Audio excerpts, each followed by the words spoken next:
If you want to scan QR codes on Redmi 15, first of all, we can, for example, open the camera. This is one of the ways that allow us to scan a QR code. And we need to simply aim at the QR code over here.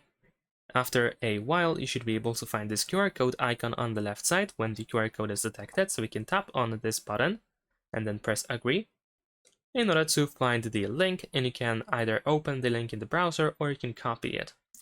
And let's actually check out settings in order to see if we can toggle on the scanner, but it seems that no, there is no option that is related to scanning. Maybe AI recommendations. Yeah, there we go.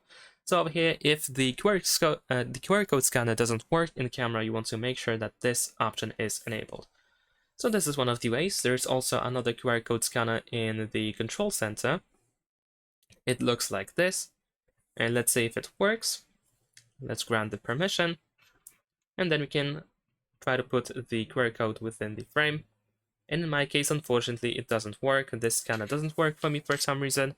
So I have to actually use the one in the camera. But in your case, it might work. It might work perhaps. And that's pretty much it. Thanks for watching. Leave a like and subscribe.